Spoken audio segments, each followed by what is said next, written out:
Jada Islamic TV.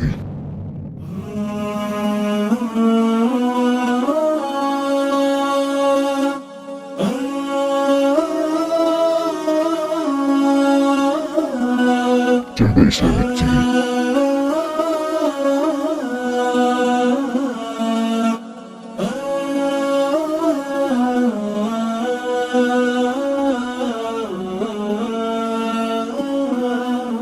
Jada Islamic TV. العالمين وأشهد أن لا إله إلا الله ولي الصالحين وأشهد أن سيدنا محمدا صلى الله عليه وسلم وعلى آله وصحابته أجمعين وبعد السلام عليكم ورحمة الله وبركاته. Soyez les bienvenus à l'Académie islamique Najm al-Huda de Tchamba pour la première séance de formation des spécialités finances islamiques et formation des agents commerciaux en marketing de cette finance. Je pense que cette première séance est une séance de prise en charge.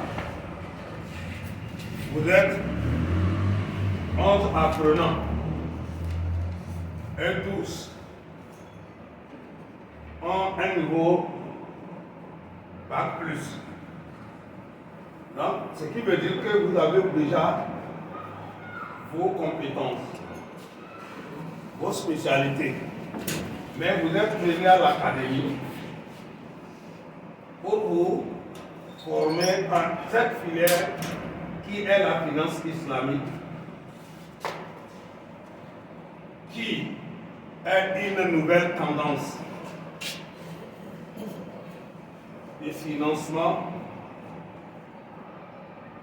qui fait déjà ses preuves et qui est vraiment l'objet de courses des grandes puissances pour installer cette finance. En attendant que nous puissions vraiment continuer,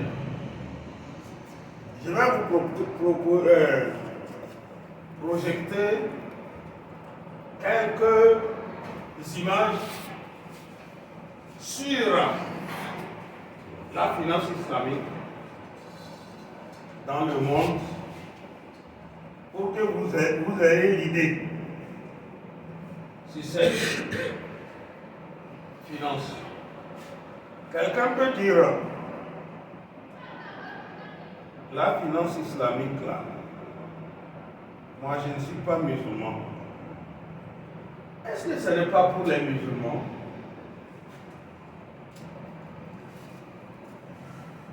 Oui, je suis musulman. Est-ce que moi je peux la pratiquer? La finance islamique n'est pas seulement pour les musulmans, elle reste universelle. C'est l'apport de l'islam au bien-être de l'économie mondiale. Est-ce que je me fais comprendre? L'apport de l'islam au bien-être de l'économie mondiale. Donc, ce qui veut dire que, avec les faiblesses de la finance classique, les connaisseurs, les scientifiques, les érudits de la finance islamique ont pensé apporter leur contribution pour réduire les crises financières et économiques mondiales par le système islamique de financement. Donc, ce qui veut dire que la finance islamique n'est pas seulement pour les musulmans, elle est universelle. Depuis, la finance islamiste existait depuis le temps, l'avènement de l'islam. L'envoyé du prophète d'Allah subhanahu wa ta'ala, le prophète Mohammed, a enseigné les bases du financement et de la justice sociale et économique. Mais il a eu de quoi des périodes où, quand l'islam dominait le monde, cette finance a été l'objet de réglementation dans le monde musulman. Mais à un temps, le monde musulman a été dominé par l'impérialisme, comment dit-on, économique, qui a fait que l'Occident a fait quoi? A imposé sa vision de l'économie et de la finance à tout le monde. À tout le monde, voire même le monde islamique. Et c'est là, depuis quelques siècles. Mais avant cela, chaque communauté du monde avait son système d'organisation de son économie. En Afrique, nous avons connu et nous connaissons toujours le système de solidarité et d'entraide. C'est comme ça en Asie et aussi même en Europe. Mais avec l'avènement du système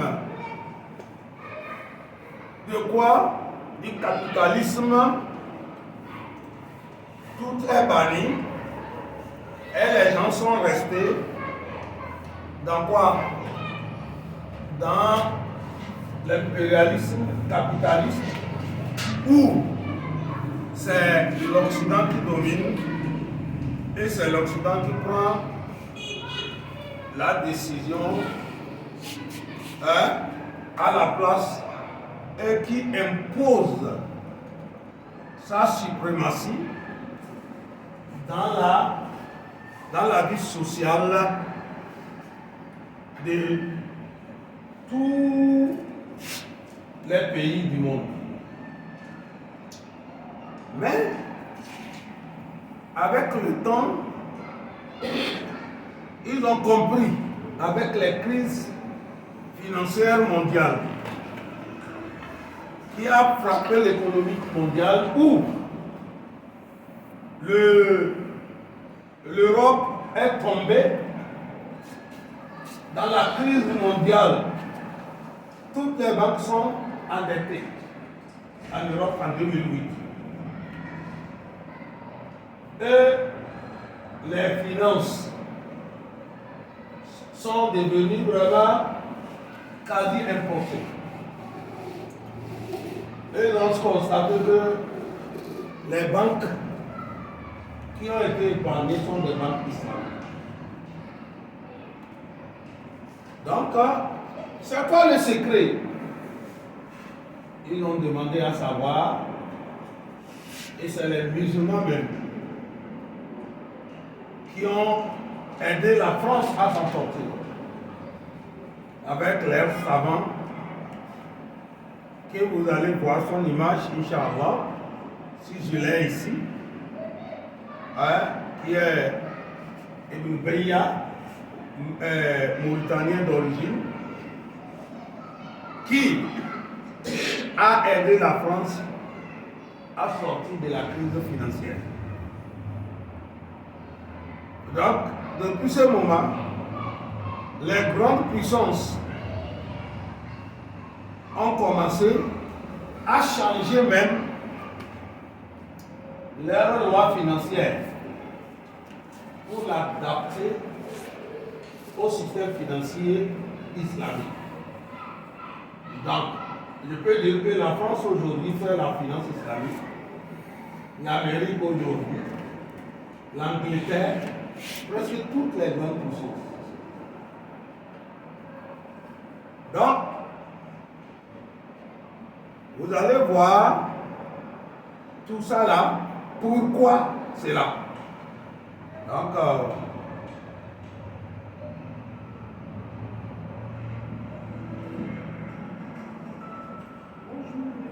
est-ce que vous suivez? Ça n'est pas fort. Hein?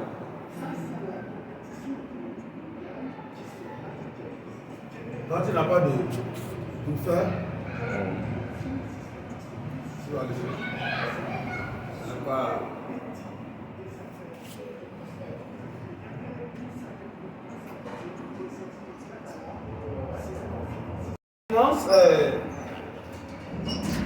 Cette situation a amené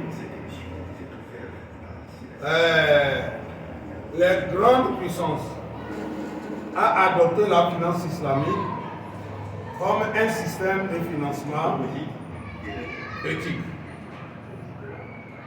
Ça, c'est ce qui s'est passé.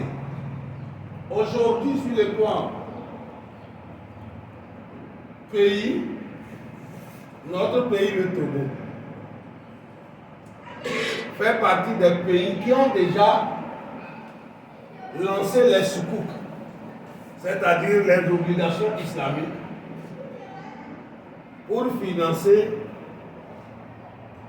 les besoins de l'État. Est-ce que vous les connaissez? Donc, ce qui veut dire que le Togo fait déjà quoi? La finance islamique. Sur le plan État. Le Togo fait partie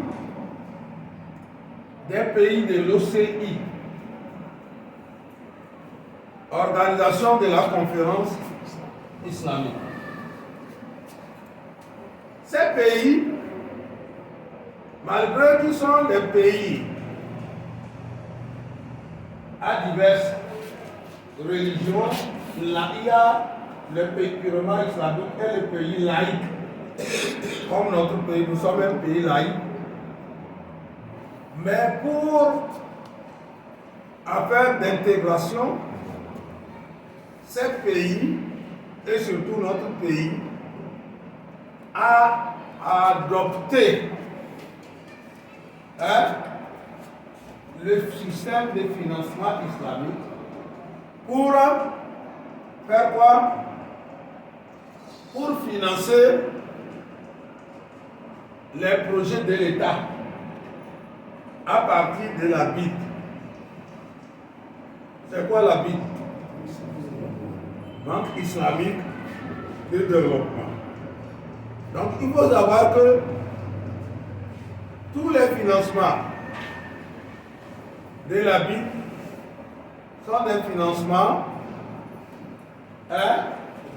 à régime islamique.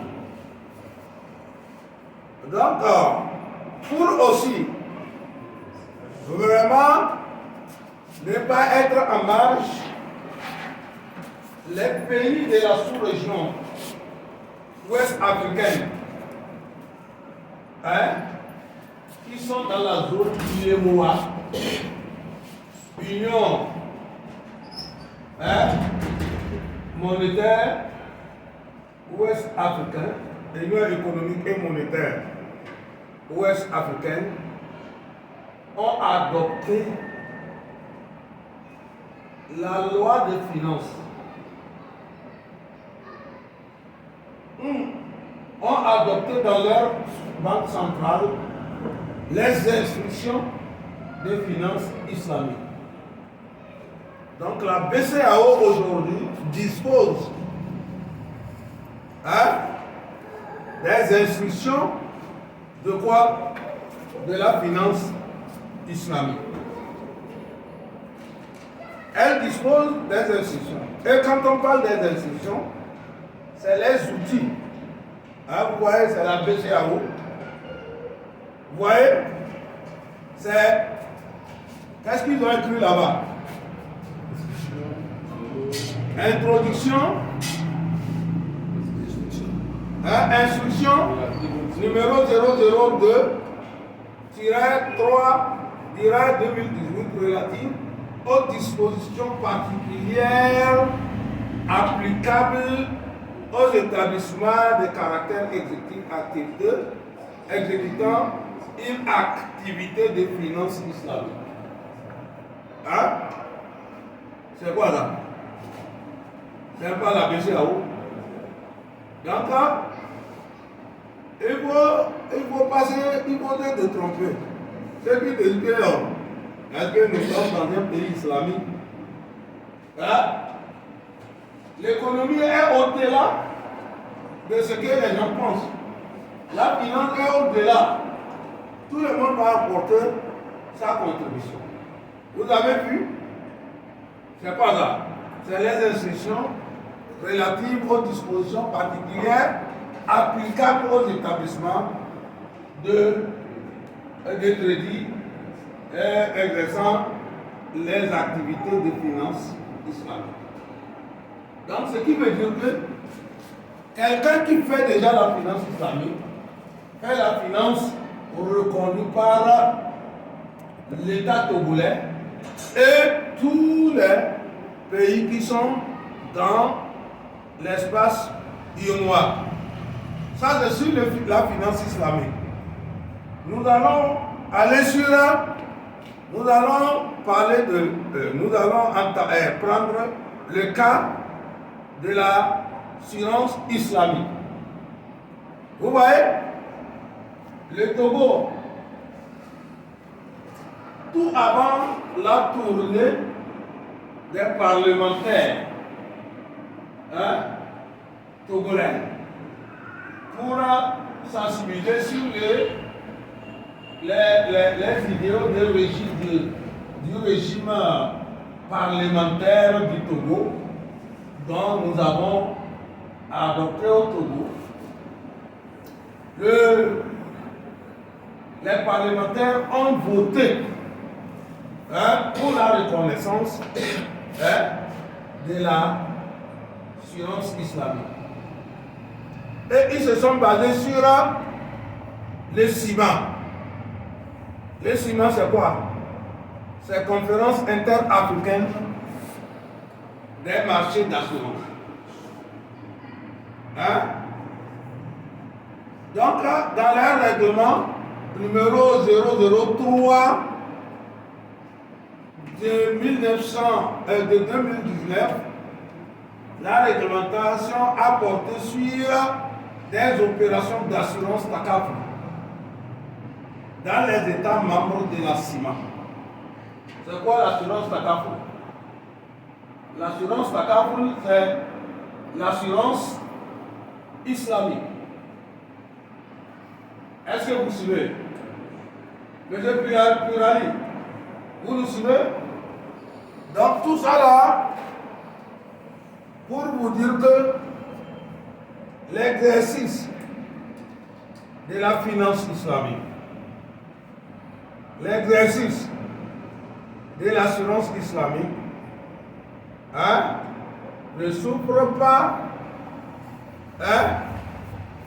d'aucun doute sur sa légitimité. Mais ici, il faut d'abord aussi s'adapter à la réglementation du pays. Pour pouvoir faire quoi? Pour pouvoir répondre à cette loi, pour être agréé comme exerçant ou praticien de la finance islamique. Donc, il y a cette réalité qui nous a amenés et qui nous a poussés à lancer des formations en tant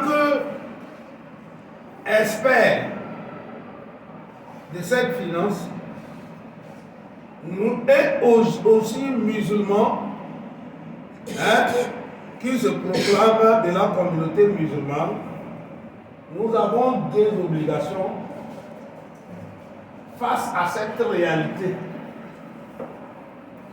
La première obligation, c'est que le prophète sallallahu alayhi wa sallam nous demande de transmettre ce que nous avons appris. Donc, garder une connaissance utile à la communauté est une quoi? Est un péché. Ça, c'est un. De deux, notre communauté, qu'il soit islamique, chrétien, de religion traditionnelle, sont des humains que Allah, le Créateur, a créé ainsi. Et il les aime comme ça, il les aime comme ça. Donc quand tu apportes quelque chose qui va les servir, ce n'est pas parce qu'ils sont musulmans, c'est parce qu'ils sont humains.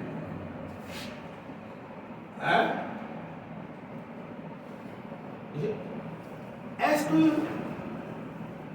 dans un hadith du prophète sallallahu alayhi wa sallam, on ne nous a pas enseigné qu'une femme pute est allée au paradis, qui n'a jamais fait un bon travail?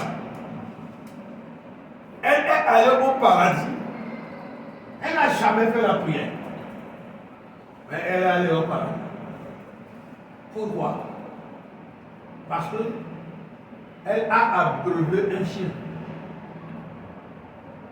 Elle a donné de l'eau à boire. À quoi? À un chien. Donc c'est ce comportement que nous allons adopter dans notre système de financement islamique. Et le prophète, quand il disait cet hadith, il disait cette tendance, on lui a posé la question. Donc, faire du bien aux animaux aussi est bénéfique.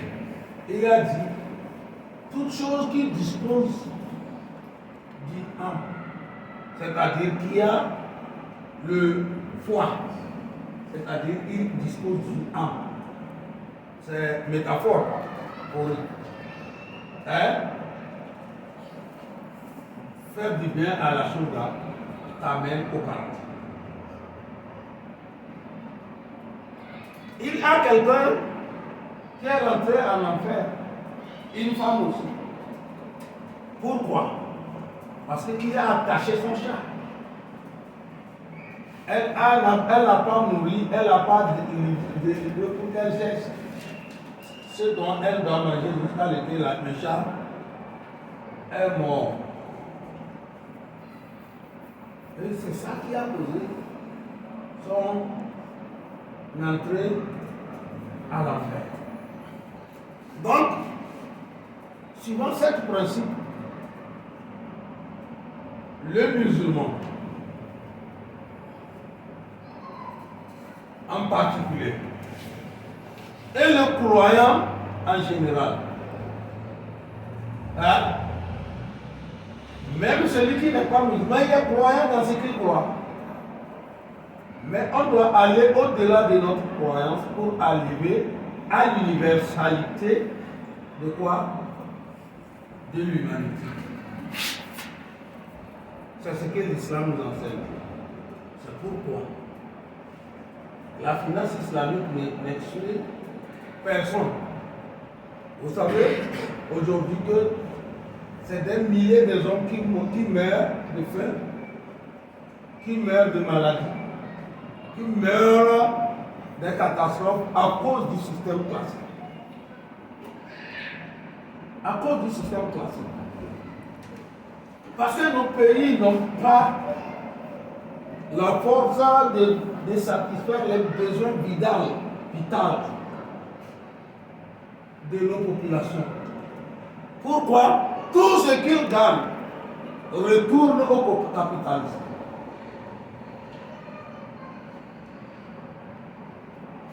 Donc, la finance islamique est venue pour sauver cette situation.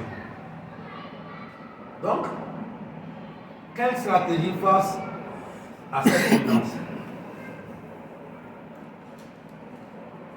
Quelle stratégie face à cette finance?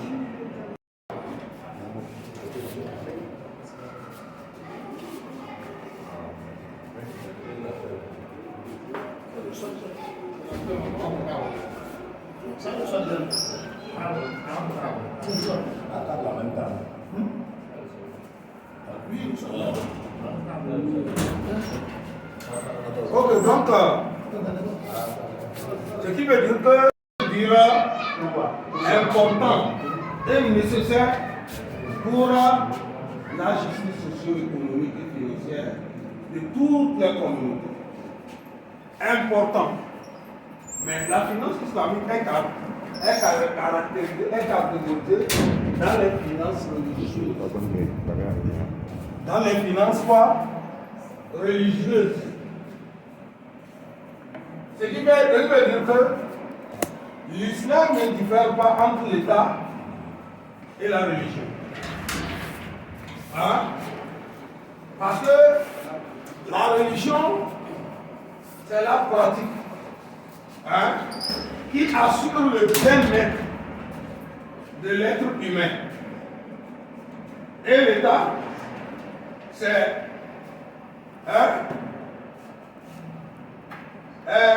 le matriciel qui garantit ce bien-être. Donc, dans la conception islamique, il n'y a pas de rivalité entre l'État et le religieux. Dans l'islam, il n'y a pas donné à César ce qui est à César et à Dieu ce qui est à Dieu. Non. Dans l'islam, César est ce qu'il a est pour Dieu. Et maintenant, César est garant de ce que Dieu lui a donné. Il est garant. Et il est responsable de ça. Et il est garant de ça dans sa communauté. Il doit bien distribuer cela. Il est le représentant de Dieu dans le sens où c'est lui qui a la responsabilité de faire quoi? De veiller sur le bien-être des serviteurs de Dieu. La laïcité dans l'islam, elle existe, mais elle n'est pas celle où on ne parle pas des valeurs religieuses dans la politique. Mais la politique s'inspire des valeurs religieuses et spirituelles pour mieux gérer la communauté. Et cela n'est pas une autocratie où les religieux est souverain et il a tous les droits illimités de faire ce qu'il veut. Ce n'est pas cela dans l'islam. L'islam, c'est une religion qui encourage le sens politique dans le respect de l'autorité.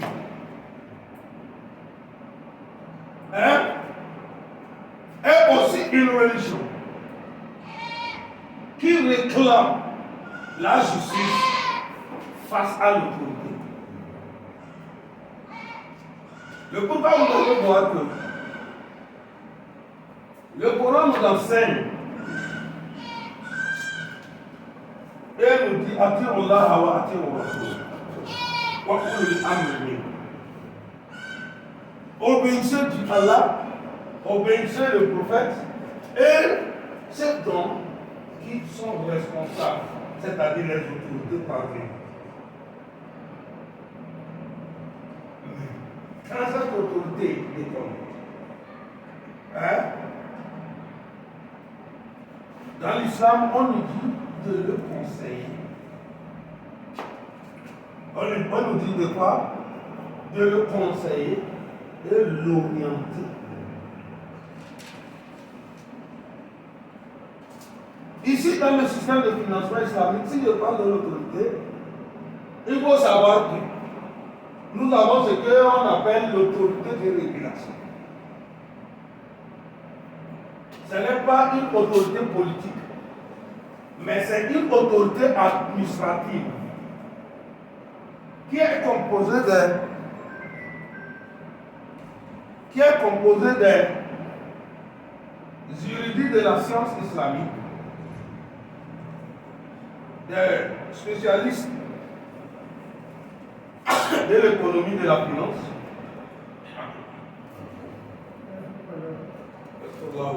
des spécialistes des droits des finances,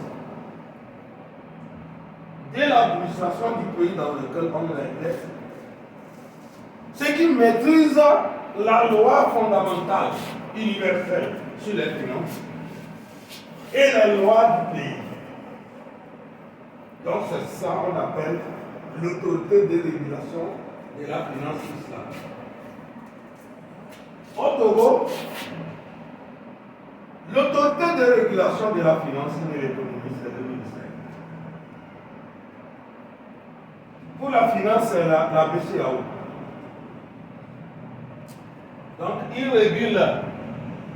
Si nous voulons pratiquer la finance islamique, on soumet cette finance à l'autorité, il va voir sa conformité et l'adapter à notre système. Parce que la finance islamique est adaptable. Elle n'est pas figée.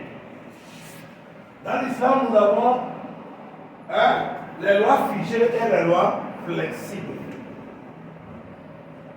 Les lois figées.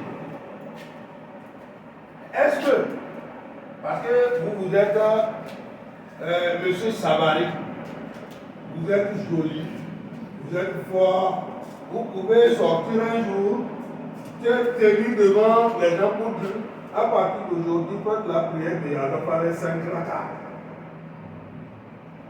Vous ne pouvez pas le faire. Parce que cette question-là, c'est une question figée. Ça là, ce n'est pas toi-même qui as instauré. Ça a été instauré par Dieu. Mais, si tu as l'autorité, un jour tu peux sortir, dire qu'à partir d'aujourd'hui, la monnaie que nous utilisons, elle n'est plus avantageuse pour nous. On doit la faire quoi? La changer. Donc, que ce soit dans l'islam, c'est permis. Que ce soit dans la loi, c'est permis. Donc, ça, ce qui est flexible dans les lois. Il ne peut pas avoir une autorité, quelle soit politique, administrative, financière, tout ça là, venir nous dire en tant que musulmans, de changer la date de Ramadan. De ne plus pas Ramadan dans le mois de Ramadan, d'aller le faire non pas. Après, bonne année. Ça ne peut pas aller. Ça ne peut pas aller. Donc, c'est comme ça le système islamique. Donc, maintenant, pour aller à la formation proprement dite, nous avons un plan de ce que nous allons faire. Ici, nous allons parler des généralités sur la finance islamique, technique de financement islamique, réglementation de la finance islamique, assurance conventionnelle, assurance islamique. C'est ça donc la finance islamique. La finance islamique est une finance dont le mode de fonctionnement repose sur les principes de la charia. Quand on dit charia là, en arabe ça veut dire la voie qu'on peut suivre. C'est la charia ça, la tradition littéraire. Mais la tradition technique, c'est que la charia est la loi islamique qui inspire la vie quotidienne et la vie sociale et la vie spirituelle, religieuse du musulman. Donc c'est la loi, la justice et l'équité, la transparence sont les principes de valeur retenant par ce système de finance islamique. La finance islamique diffère des autres par sa vision particulière du capital et du travail. Je vais mettre une pause là-bas pour que nous réfléchissions. Ça veut dire quoi? Sa vision particulière du travail et du capital. Capital, travail. Le capital dans le système capitaliste, c'est l'argent. Et c'est celui qui dispose de l'argent, c'est lui qui fait l'argent. Le travail est complémentaire dans le système capitaliste. Mais dans le système islamique, le travail est capital. Est-ce que c'est clair? Le travail est capital. Pourquoi? C'est à partir du travail que tu peux gagner. Les pratiques économiques, financières se réfèrent à des sources référentielles bien connues. C'est-à-dire, dans l'islam, nous avons les sources référentielles. Comme quoi? Notre référence c'est quoi? Le Coran. Le Coran, nous avons dans le Coran ce qui est propre à nous. La loi nouvelle. Parce que dans l'islam, nous considérons qu'il y a l'ancienne période de l'Ancien Testament, la nouvelle période de quoi? De la nouvelle, le Nouveau Testament et la dernière nouvelle qui est l'islam. Pour les musulmans, c'est un cycle. Seulement le musulman dit que le temps où la période, l'ère de Jésus est arrêtée comme l'ère de Moïse est arrêtée, mais ça se complète. C'est la complémentarité, c'est ce que le musulman dit. Donc le pourquoi, le Coran fait des références bibliques. Hein? Et il nous envoie à étudier les autres religions révélées, même des religions non révélées qui ont la base de l'unicité de Dieu. Est-ce que je me fais comprendre? Donc, nous avons l'Ancien Testament, le Nouveau Testament et le Dernier Testament. Le Coran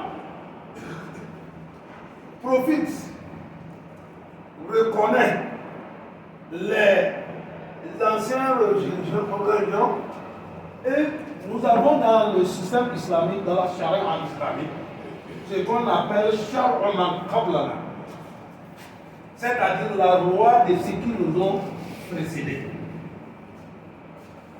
La loi de ceux qui nous ont précédés. Dans l'islam, on ne peut pas dire que la loi de Moïse est révolue. Ça, jamais. Elle n'est pas révolue comme dans les christianismes, mais certains disent que la loi de Moïse n'est pas révolue. Hein? Le christianisme, on ne peut pas dire que la loi du christianisme est révolue. Hein?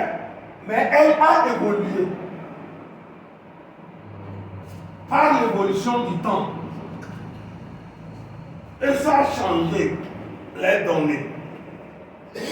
C'est pourquoi, des fois vous allez voir qu'il y a des lois qui sont dans l'islam fondamentalement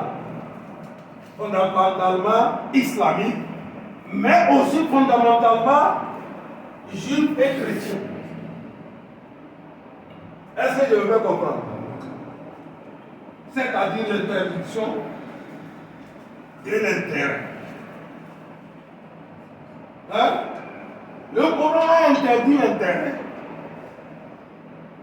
Le Coran a interdit l'intérêt. La Bible aussi l'a interdit. Dans l'Ancien Testament, on va donner cette erreur. Et l'évangile, dans l'évangile aussi, il y a cette interdiction. Donc, ce qui veut dire que nous avons notre loi propre à nous, qui aussi fait référence à ceux qui nous ont précédés. Si nous allons faire l'étude de la spiritualité africaine, sur l'économie, sur l'espace économique, en Afrique, on ne connaissait pas du tout. On ne connaissait pas ça. C'est les Blancs qui sont venus nous apporter ça. Donc, ce qui veut dire que normalement, nous, on devrait se mettre ensemble pour lutter ces systèmes-là, contre ces systèmes. Donc, source référentielle. La source de la charia, les pratiques financières islamiques se basent sur des textes sacrés. Mes chers frères, quand on dit texte sacré là, c'est ce qui a été révélé pour les musulmans, ce qui a été révélé directement au prophète Mohammed. Parce que dans l'islam, du vivant du prophète, sur le Coran descend, on l'écrit. Et il y a les adeptes qui le mémorisent. Les adeptes qui le mémorisent. À Kamba ici, tu peux brûler tous les Corans. Un Un petit enfant là, il va venir s'asseoir, on va le reconstituer. Hein? Parce que si on ne trouve pas celui qui va mourir tout là, on nous prend tout ça. Hein? On ne peut pas commencer à lire la bagarre. Dire la bagarre, on est reconstitué. On dit, comment ça va là? Dire la bagarre, on dit arrête, on se fait connaître. Et on va reconstituer. Donc le Coran ne peut pas être modifié. C'est pourquoi il reste la source unique et première des révélations sûres. Parce que quand le prophète sallallahu alayhi wa sallam, quand le Coran descend, il n'est pas comme les autres livres. Parce que la Torah, on dit Torah, les Français, c'est l'appellation de. Mais Torah, l'appellation juive Torah, l'appellation juive. Avant qu'on écrive la Talmud, la Torah est descendue sur les planchers. Et Moïse est parti chercher ça sur le mont de Sinaï. Et ça ne constitue pas tout ce qu'on appelle la Bible aujourd'hui. Il y a 5 parties.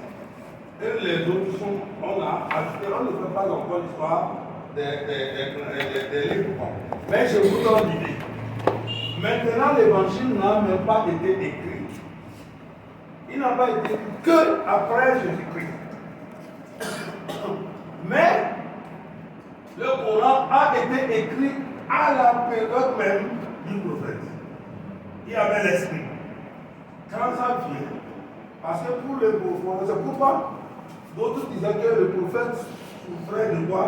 De l'épilepsie. Parce que quand le Coran descend en lui, il n'est plus lui-même, il erre. Même si le frère ne fait pas ça. Mais quand il finit, il commence par réciter. Et il appelle l'esprit, il dit qu'il récite. Et pourquoi les docteurs orientalistes disent que c'est un prophète qui fait des cris épileptiques.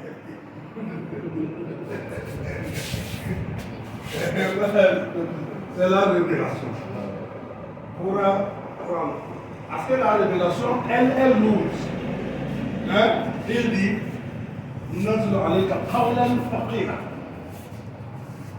la femme du prophète sallallahu alayhi wa sallam dit que si le prophète pose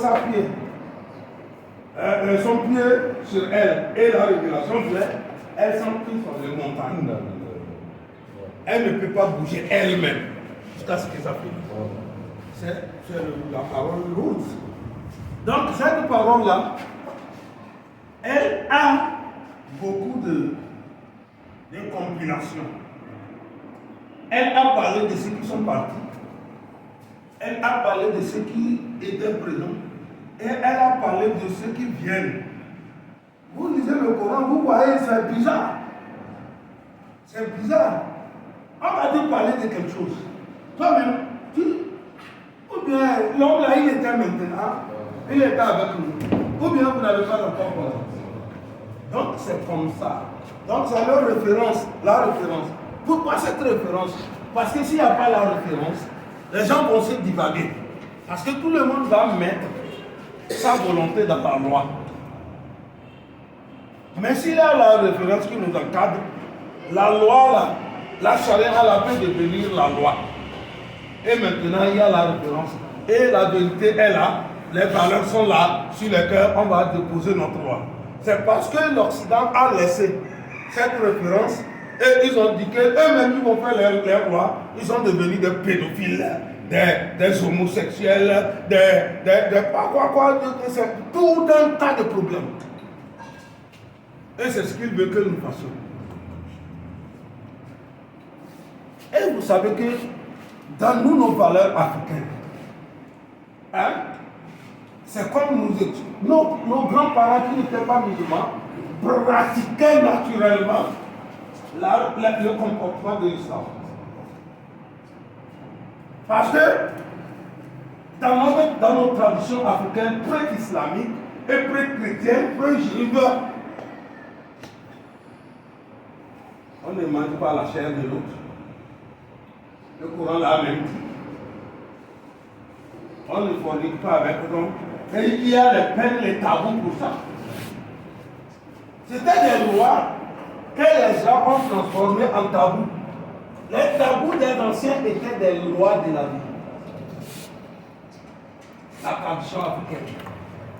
Et maintenant, des voix, ils nous disent que vous qui n'était riche. Donc nous avons la loi islamique et la référence. Nous avons la référence coranique.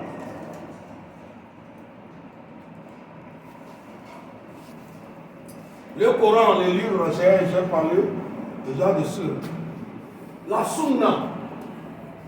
C'est quoi la sunna? Ce terme englobe l'ensemble des enseignements transmis par le prophète via la parole. Ses expressions, ses actes et son approbation tacite. Ces deux sources. Mes chers frères, il y a un mouvement qui était un mouvement d'anciens contre la sunna du prophète, c'est-à-dire sa tradition, et qui disent que le Coran suffit. Oui, le Coran suffit. Mais, qui va-t-il montrer la pratique des paroles du codé de sunna et du prophète, du Coran? Hein? Je donne l'exemple. Allah a recommandé sur le plan adoration. Il a dit Inna salata kanat ala al-mu'minina kitaban mawquta. La prière est une obligation sur les croyants. Comment on va la faire? Comment on va la faire?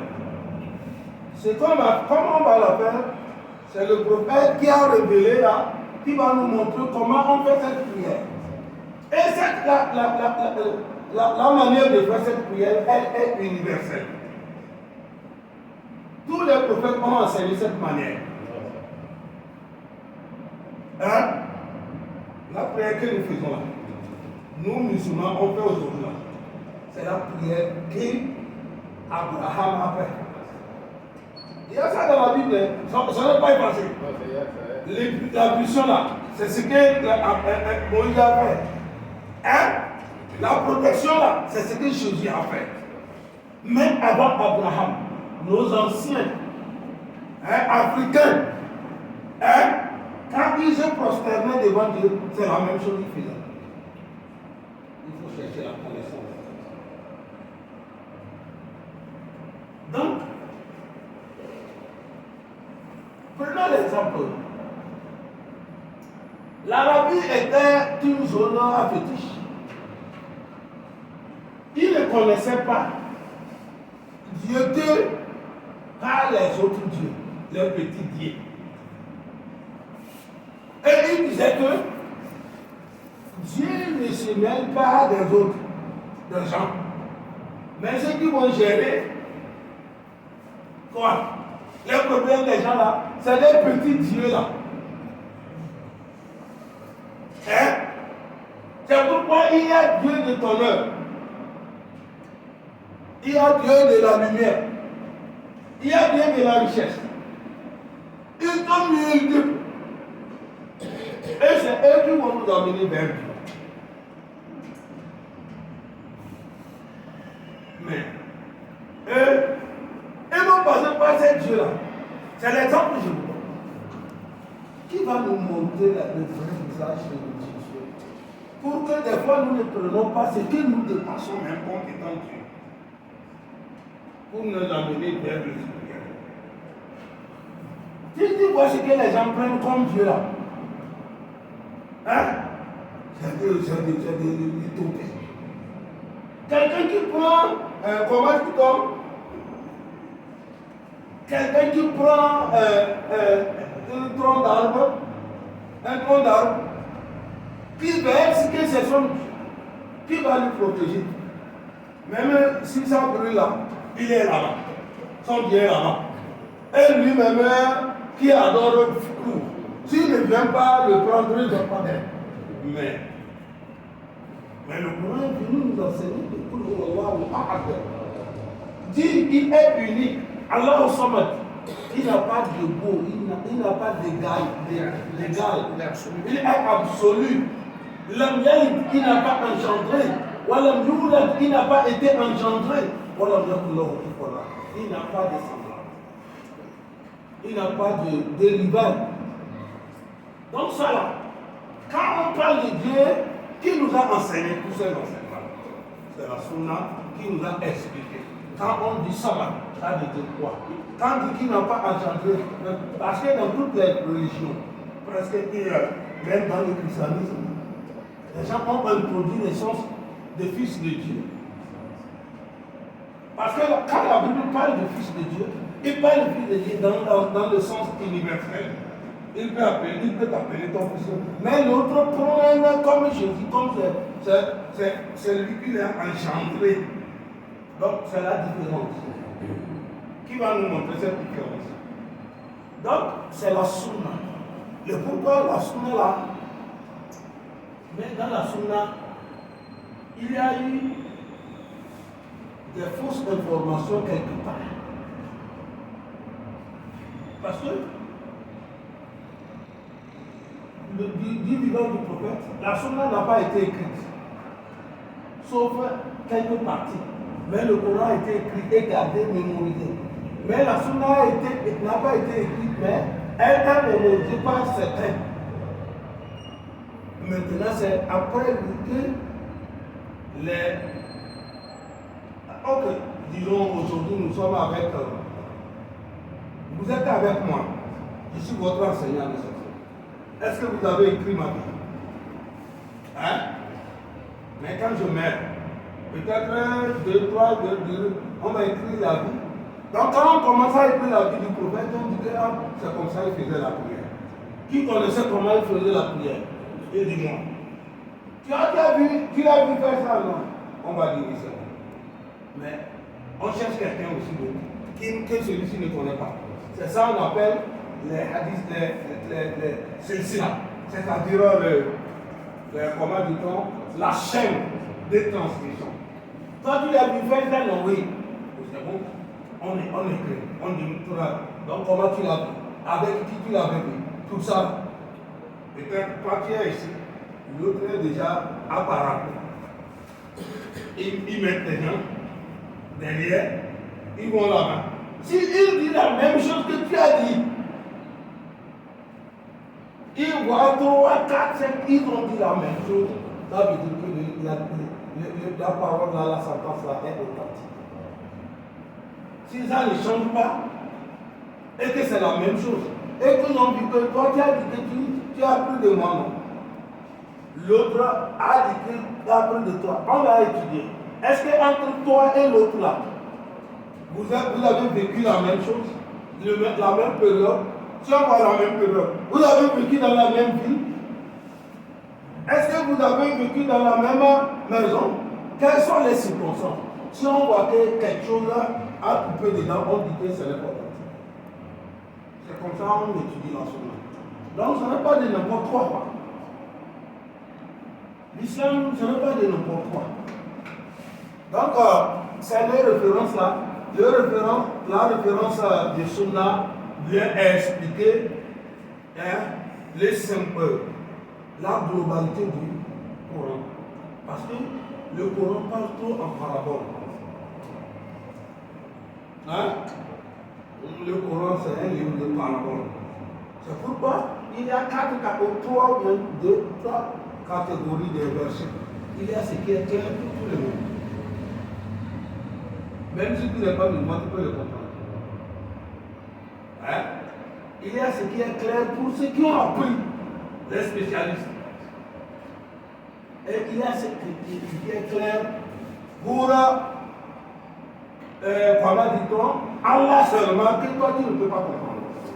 Dans le Coran, il y a je ne peux pas comprendre. Même le prophète ne comprend pas. Pourquoi? Si on dit Alif Lami, c'est les versets, c'est les quoi? C'est les lettres qui ont composé un son.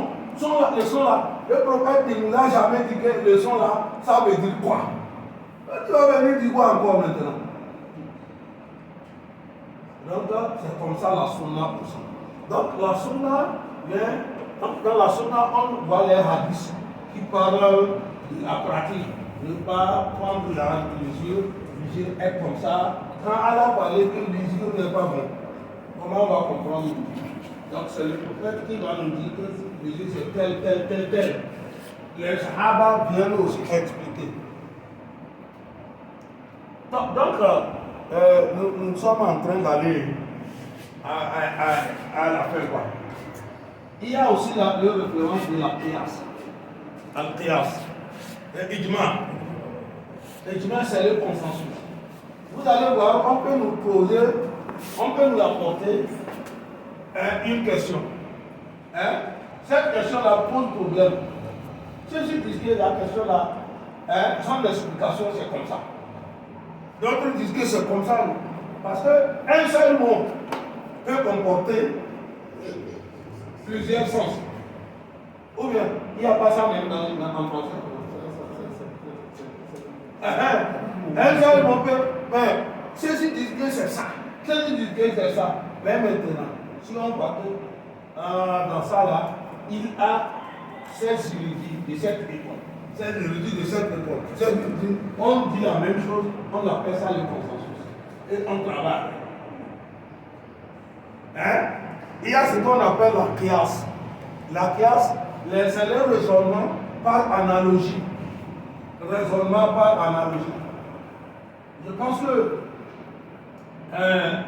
quand Pirali va commencer à former les musulmans, il va les bombarder les noms qui ne connaissent pas, même ils sont musulmans. Par analogie. Pourquoi on a mis l'analogie dans la révélation? Regardez. Dans l'islam,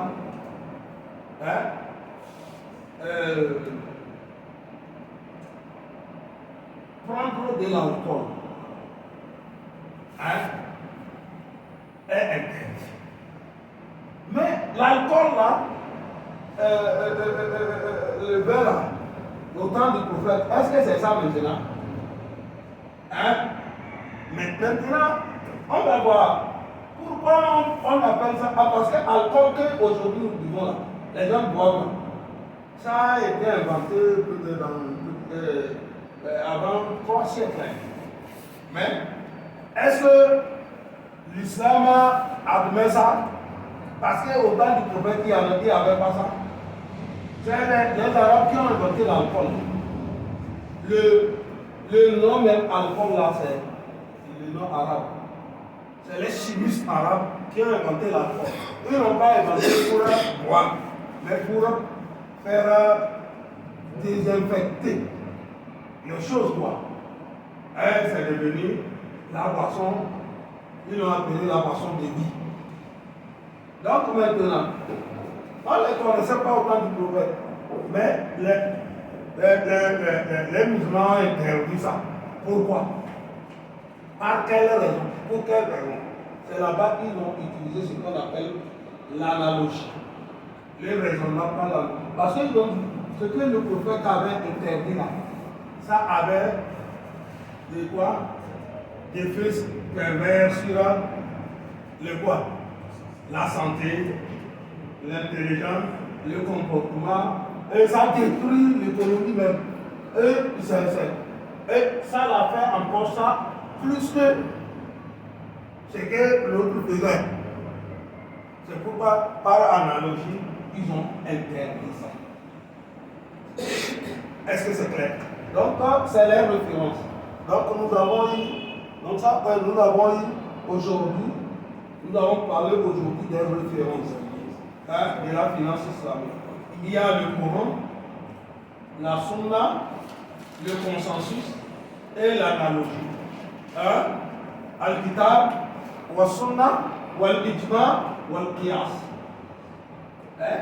Avec ça là, Si tu connais ça là, quand on t'apporte une question financière, même si elle ne traite pas encore pratiquée au temps du prophète, tu peux connaître sa valeur et dire que ça c'est bon pour nous. Donc, je pense que nous pouvons nous arrêter ici. Et pour demain, c'est 2 jours. Là, c'est 2 jours. Demain, on va commencer. Aujourd'hui, c'est la projection qui nous a fait défaut. Pour demain, on va commencer. Pour demain, Haroun, tu vas venir avoir la prière installée.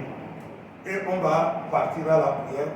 Et on vient, on commence. On va s'arrêter ici. Ok. Jardin Islamique TV.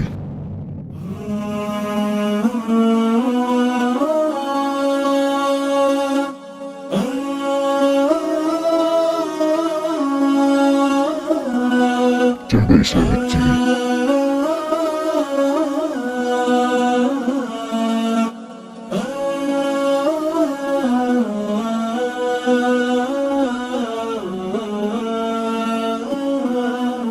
Jardin Islamique TV.